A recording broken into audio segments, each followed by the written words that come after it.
People, Deluded, I'm back again.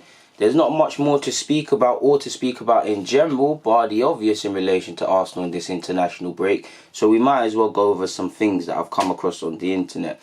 First and foremost, congratulations to Matteo Guendouzi. Because of an injury to Blaise Matuidi, now receives his second call-up from Didier Deschamps into the French side. Hopefully his second time lucky and he can play even a minute for France, because that's what we want to see. Because I don't think he's perfect, but I think he's had a good progression since he's been at Arsenal. And for a young player that's come in, for all his frustrations that some fans have, I really like him, and I believe he's shown some consistency and he can go on to be a better player. He still needs to develop, he still needs to polish rough edges out of his game, but I think it would mark a very good progress in terms of coming from Lorient a couple of years ago and now one of Arsenal's top 6 club regular starter. How many untested 10-year-olds, whether they're English or not, or from abroad like Guendouzi, get them opportunities, or they're French like Bellerin. Of course, Bellerin's not French, mistakenly. You don't know, I know Bellerin's not French. In my last video, I meant Lacazette and said Bellerin. We all know he's Spanish, but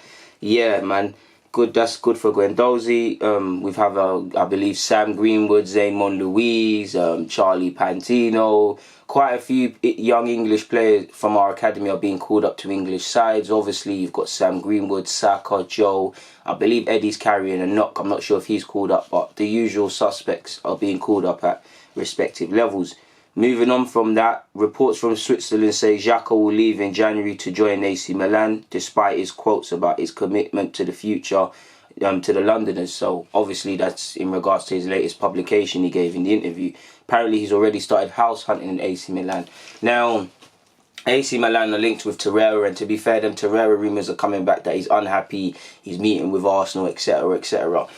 I don't know what to make of the truth in the Xhaka to AC Milan rumours, because what makes me pessimistic, if there's any legs to it, is obviously we know that Xhaka, what happened on the football field, is going to lead to rumours of leaving. So AC Milan with Ivan Gazidis, they're always going to be linked with Arsenal players. I mean, they've bought a former player in Benacia, but they've been linked with Xhaka, El Nene, Torreira, Jeffrey Adelaide, Bielik when he was at the club. Whether they're here or elsewhere, I don't know if that's journalists just inventing things for obviously the ties that Ivan Gazidis and Arsenal previously had.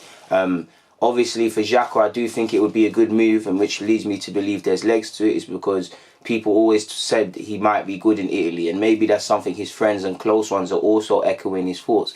Obviously AC Milan, like Arsenal, are falling off from their previous glories, but Xhaka's old enough to remember AC Milan as AC Milan with the Kakas and Seedorfs and Maldinis and Champions League winners and Carlo Ancelotti and all of these sort of things, people. So that's obviously a big take. Obviously the need to get out of I think he's happy in London, but since these things, going from London to Milan, there's probably differences but similarities. It's a city, so there's probably a lot to do, whether you want to have a quiet night in or go out.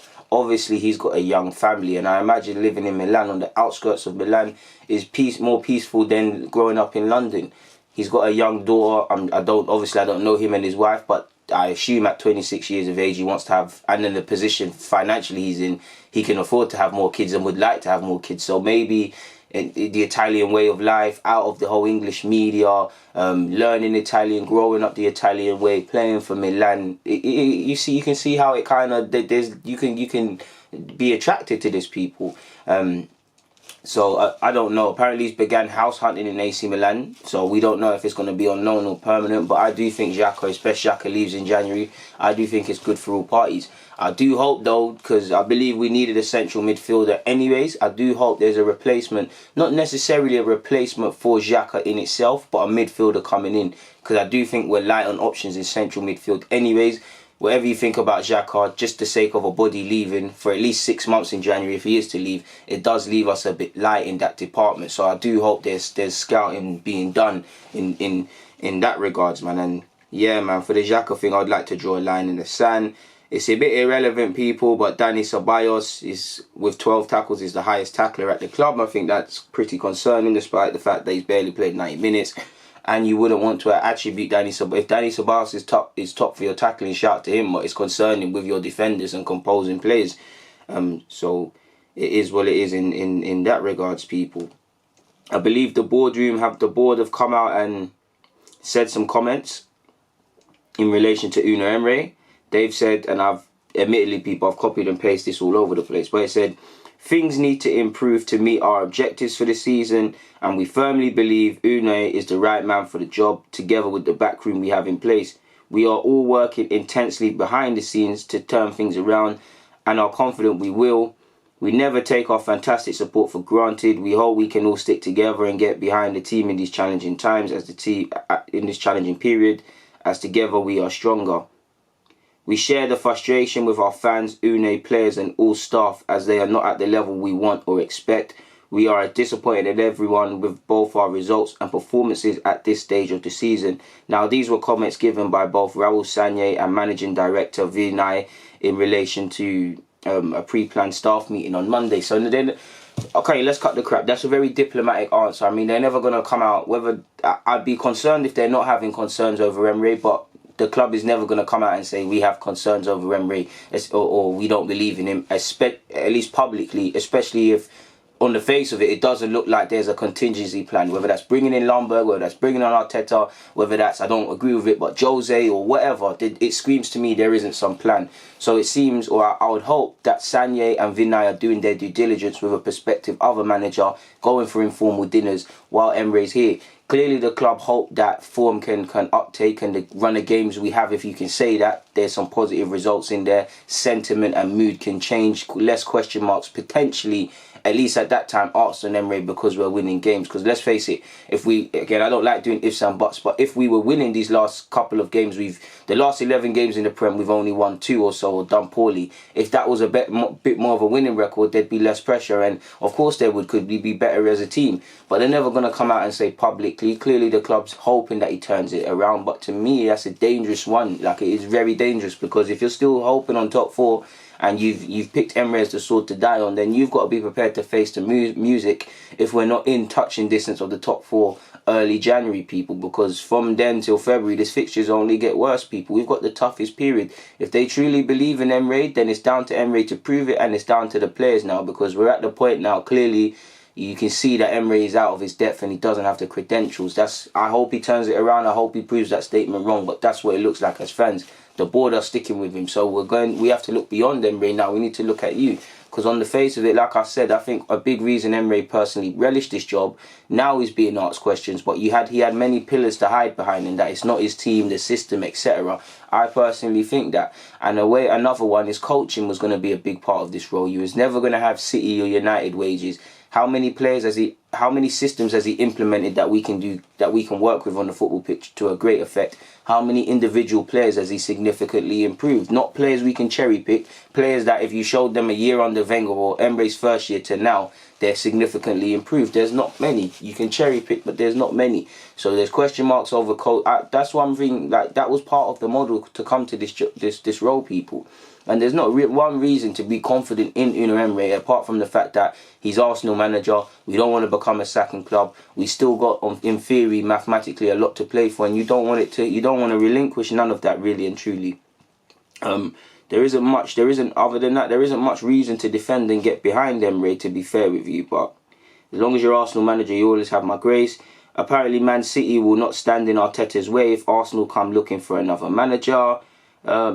Arteta did say in September, I was about to leave for Arsenal, but I stopped myself. Firstly, that I am not in a hurry, and I have not felt that I need to take the next step. These are important conditions, especially in the first experience for me, that are vital. We never know the truth, because apparently he was literally a dot away, a dot and an I, and was it a T being crossed and an I being dotted to be an Arsenal manager, allegedly. So we don't know. Apparently a City source says Mikel loves working at City and learning from the best manager in the world in Pep. Everyone knows he wants to be his own man one day. Though Mikel still has a lot of affection for Arsenal from his playing days, so I do think he can be tempted by Arsenal, but obviously he's seen as the heir to the throne at Manchester City, and you also wonder how long is Pep going to stay there. Has he signed a new deal yet?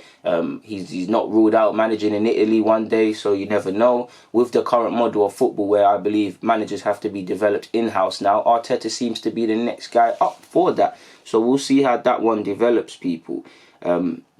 Mahrez spoke about his denied move to Arsenal. He said, My agent spoke to Wenger, who really wanted me. It was nearly all done with Arsenal in 2016. I was really frustrated. It wasn't easy to go from being the best player in the league to being part of a team fighting relegation. It's clear I lost 2 years at the highest level, because instead of arriving at Manchester City at 27, I could have been there at 24, 25. Leicester blocked me. They told me, you're not leaving. It was all done with Arsenal in 2016. I was really frustrated. Well, it all worked out in the best, because you joined City. I mean, if you joined Arsenal and using the Arsenal team right now, Leicester's ahead of you, what would people say? Don't get me wrong. Obviously, hindsight's a lovely thing. At the time, who knew if Leicester was going to kick on? Arsenal was not the Arsenal of old, but Mahrez, who's obviously of East African, but obviously lived in France. He knows about Arsene Wenger and Arsenal, the attraction of Arsenal. Obviously, Wenger, you know, when Wenger gets in your ear as a player, he can twist you. So it's a shame, man, that we never got him or Kante. But it is what it is. As an Arsenal fan, you're used to players being one step away from signing for the club, but not signing for the club. Mahrez would have been a terrific player, but everything worked out in the end. You arrived at 27 to Manchester City and you won another Premier League title. What would you have won in significance at Arsenal? Maybe an FA Cup. So as much as I would have loved it to happen, we've got to look at it without the wool under my eyes, or whatever they call it. But I've got nothing more to speak about or add, so I'm going to get out of here, people. So thank you for watching. DG, I'm out.